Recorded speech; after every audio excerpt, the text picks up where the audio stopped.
اس کے بعد ایک جو جناب امام صادق علیہ الصلوۃ والسلام نے جو تشریف فرمائی بڑی عجیب فرمائی، فرمایا لأن اللہ یعلم ان رسول اللہ یتزوج فی الاحیاء وانہم یطمعون فی وراثت ھذا الامر.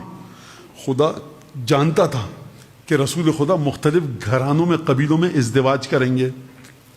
خوب توجہ کیجیے گا، مجھے ہمیشہ جی چاہتا ہے ہر مجلس میں سیدہ فاطمہ کے نام کا یہ معنی ضرور پڑھوں، کہا کہ خدا جانتا تھا. علل الشرائع میں شیخ صدوق نے لکھا ہے کہ خدا جانتا تھا کہ رسول خدا مختلف قبیلوں میں ازدواج کریں گے. جب ازدواج کریں گے تو پہلی تو فضیلت یہ کہ میاں تمہارا رسول ہمارا داماد ہے، یہ ایک فضیلت ہے. اس فضیلت کو آگے بڑھنے سے روکا خدا نے فاطمہ کے ذریعے. خوب توجہ کیجیے گا، معنی بڑا باریک سا ہے لیکن آسان ہے، ذرا سی توجہ. اور رات کے اس پہر بہت زیادہ توجہ کر رہے ہیں آپ.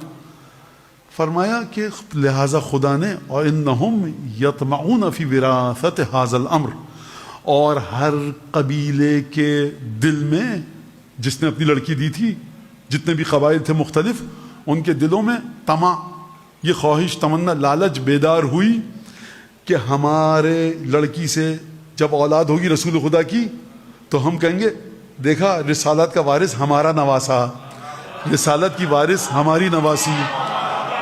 تو وہ پروردگار عالم کہ جو اپنی رحمت سے ہر ایک کو اولاد دیتا ہے. دیکھو شائبہ بھی آئے گا نا اس بات میں کہ تمہارے بطن سے متولد ہونے والی اولاد حسن حسین کے مقابلے پر یہ کہہ کر آئے ہم بھی تو نواسے ہیں.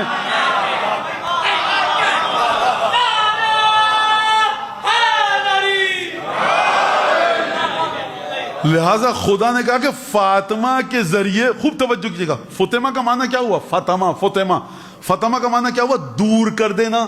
لہذا پروردگار عالم کی رحمت جو ہر ایک کو اولاد کے تحفے دیتی، دنیا کہتی تھی یا رسول اللہ پانی پہ پڑ کے کچھ پھونک دیجئے اولاد ہو جائے، یا رسول اللہ آپ کی آبا کا دھاگا لے جائیں ڈبوئیں گے گلاس میں کٹورے میں، واقعات موجود ہیں، اور پلا دیں گے بیمار اچھا ہو جائے گا.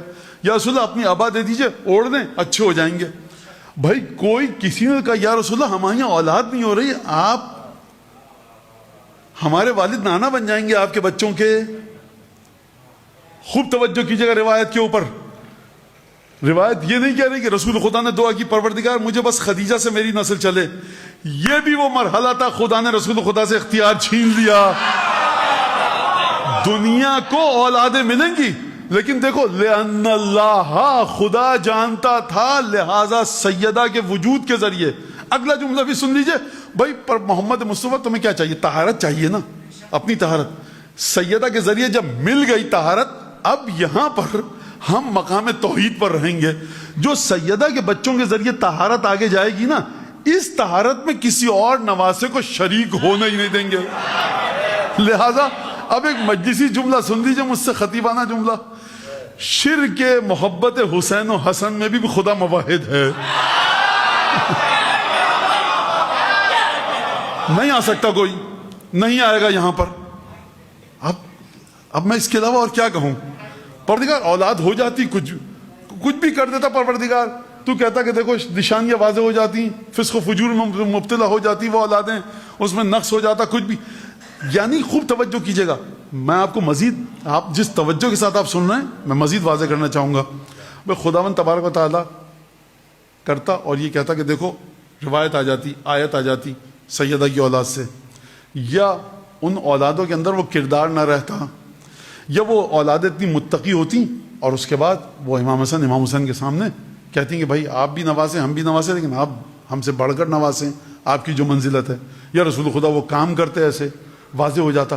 خدا 10 جتن کر سکتا تھا، خدا کے لیے کوئی کمی تھی؟ مشیت الہی کچھ بھی سلسلہ کر لیتی.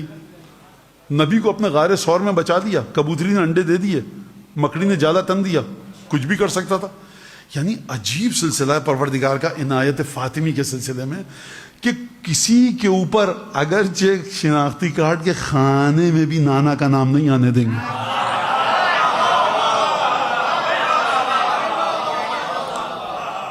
یہ آپ یہ مت سمجھیے کہ میں کوئی نعوذ باللہ چٹکلا چھوڑ رہا ہوں. آپ اس کو جا کے سوچیے گھر پہ. مولانا اس کے میسج کیا تھا؟ فائدہ کیا ہوا؟